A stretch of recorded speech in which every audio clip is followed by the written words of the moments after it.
مزید اچھی ویڈیو دیکھنے کے لیے سبسکرائب کیجیے IDTV چینل کو اور سب سے پہلے ویڈیو دیکھنے کے لیے بیل آئیکن پر کلک ضرور کیجیے۔ اعوذ باللہ من الشیطان الرجیم، بسم اللہ الرحمن الرحیم۔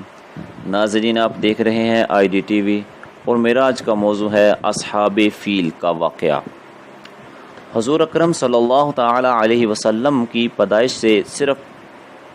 55 دن پہلے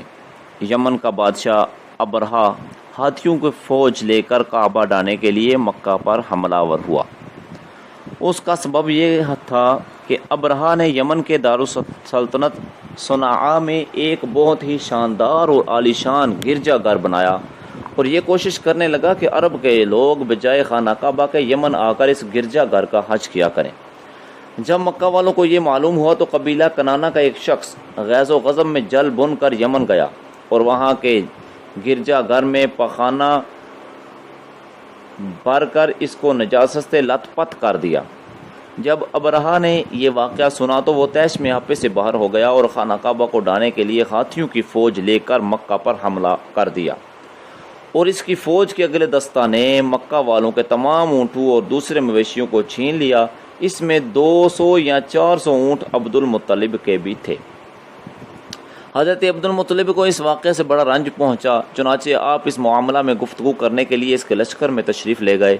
جب ابرہہ کو معلوم ہوا کہ قریش کا سردار اس سے ملاقات کرنے کے لیے آیا ہے تو اس نے آپ کو اپنے خیمے میں بلا لیا، اور جب حضرت عبد المطلب کو دیکھا کہ ایک بلند قامت، روبدار اور نہایت ہی حسین و جمیل آدمی ہے جن کی پیشانی پر نور نبوت کا جاہ و جلال چمک رہا ہے، تو صورت دیکھتے ہی ابرہہ مرعوب ہو گیا اور بے اختیار تخت شاہی سے اتر کر آپ کی تعظیم و تکریم کے لیے کھڑا ہو گیا اور اپنے برابر بٹھا کر دریافت کیا کہ کہیے سردار قریش، یہاں آپ کی تشریف آوری کا کیا مقصد ہے؟ عبد المطلب نے جواب دیا کہ ہمارے اونٹ اور بکریاں وغیرہ جو آپ کے لشکر کے سپاہی ہانک لائے ہیں، آپ ان سب مویشیوں کو ہمارے سپرد کر دیجیے۔ یہ سن کر ابرہہ نے کہا کہ اے سردار قریش، میں تو یہ سمجھتا تھا کہ آپ بہت ہی حوصلہ مند اور شاندار آدمی ہیں، مگر آپ نے مجھ سے اپنے اونٹوں کا سوال کر کے میری نظروں میں اپنا وقار کم کر دیا۔ اونٹ اور بکری کی حقیقت ہی کیا ہے؟ میں تو آپ کے کعبہ کو توڑ پھوڑ کر برباد کرنے کے لیے آیا ہوں، آپ نے اس کے بارے میں گفتگو نہیں کی۔ عبد المطلب نے کہا کہ مجھے تو اپنے اونٹوں سے مطلب ہے، کعبہ میرا گھر نہیں بلکہ وہ خدا کا گھر ہے، وہ خود اپنے گھر کو بچا لے گا، مجھے کعبہ کی ذرا بھی فکر نہیں ہے۔ یہ سن کر ابرہہ اپنے فرعونی لہجہ میں کہنے لگا کہ اے سردار مکہ، سن لیجئے، میں کعبہ کو ڈھا کر آپ کی اینٹ سے اینٹ بجا دوں گا اور روئے زمین سے اس کا نام و نشان مٹا دوں گا، کیونکہ مکہ والوں نے میرے گرجا گھر کی بڑی بے حرمتی کی ہے، اس لیے میں اس کا انتقام لینے کے لیے کعبہ کو مسمار کر دینا ضروری سمجھتا ہوں۔ حضرت عبد المطلب نے فرمایا کہ پھر آپ جانے اور خدا جانے، میں آپ سے سفارش کرنے والا ہوں۔ اس گفتگو کے بعد ابرہہ نے تمام جانوروں کو واپس کر دینے کا حکم دے دیا اور عبد المطلب تمام اونٹوں اور بکریوں کو ساتھ لے کر اپنے گھر چلے آئے اور مکہ والوں سے فرمایا کہ تم لوگ اپنے مال مویشیوں کو لے کر مکہ سے باہر نکل جاؤ اور پہاڑوں کی چوٹیوں پر چڑھ کر اور دروں میں چھپ کر پناہ لو۔ مکہ والوں سے یہ کہہ کر پھر خود اپنے خاندان کے چند آدمیوں کو ساتھ لے کر خانہ کعبہ میں گئے اور دروازہ کا خلقہ پکڑ کر انتہائی بےقراری اور گریہ وزاری کے ساتھ دربار باری میں اس طرح مانگنے لگے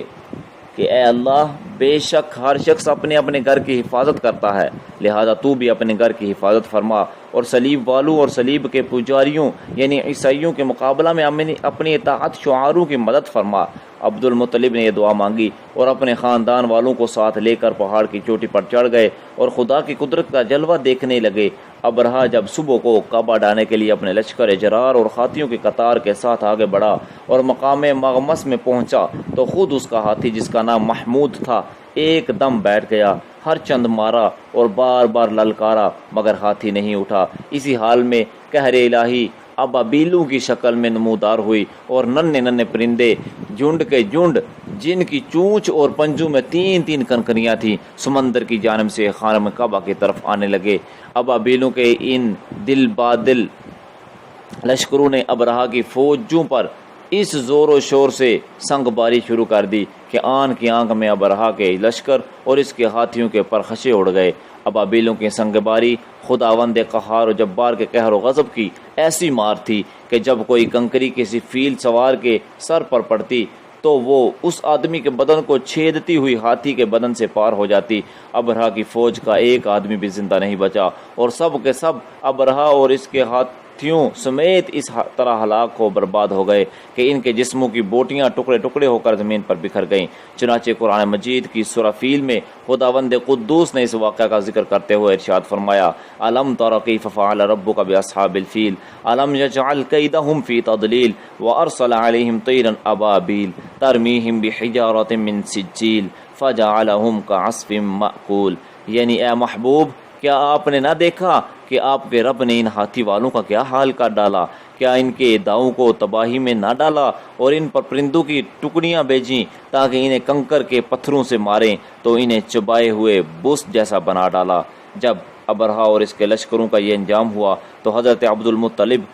پہاڑ سے نیچے اترے اور خدا کا شکر ادا کیا۔ ان کی اس کرامت کا دور دور تک چرچا ہو گیا اور تمام اہل عرب ان کو ایک خدا رسیدہ بزرگ کی حیثیت سے قابل احترام سمجھنے لگے۔